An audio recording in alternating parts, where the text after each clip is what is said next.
I'm often asked, how do you make tough decisions when you're conflicted between taking one path and another? When you're not sure whether to go with your head, to go with your heart, or to go with your gut instinct. So when you're deciding this, it's important to know what are those sources of information telling you.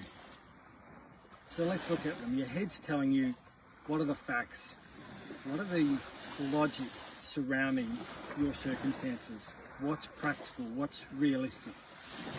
Your heart's telling you what do you want, what are your hopes, what are your dreams, what are you really hoping will happen out of this.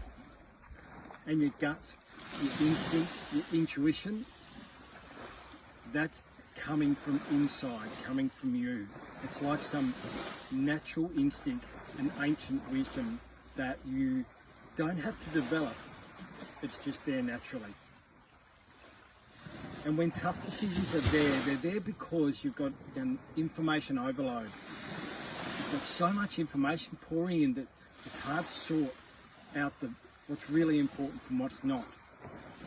Or it comes from two conflicting paths that you're looking at and you don't know which is best. You hear people talking about doing up their pros and their cons, and that can be a really good list. So have a think about how you've managed this in the past. What have you gone with? Have you gone with your heart? Have you gone with your head? Have you gone with your gut? And when you've done that, how has it served you? Has it worked for you? Because if it has, keep doing it. If it hasn't, maybe you need to look at it again. What do? I'm finding personally that I'm learning to go more with my intuition now. Because to me, my intuition is like my best friend. My intuition is not afraid to have a conversation with me that might be a bit tough. It'll tell me what I need to hear as opposed to what I want to hear. Your head will give you, like I said, the logic. But the danger with going with just the logic, just with what the facts are, that can put a ceiling on what's possible. It'll only give you the information to say, this is probably what you should do. And therefore it limits your growth. It doesn't allow for extra possibilities.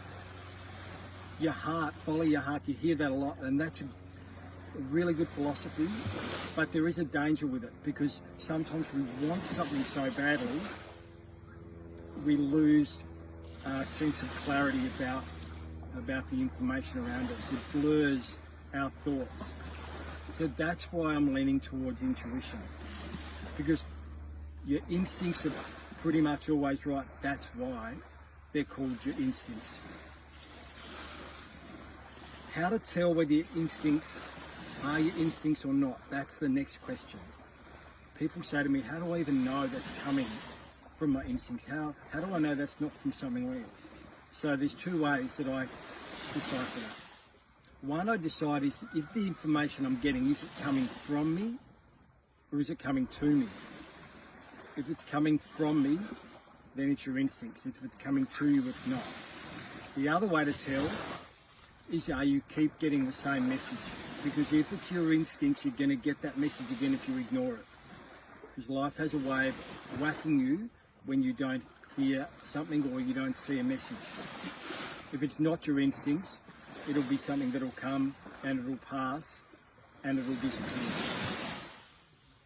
So by all means, follow your heart, listen to your head, take in the facts. But whatever you do when you make the tough decisions, I implore you, don't ignore your instinct, don't ignore your intuition. Thanks for watching. Catch you next week. Bye guys.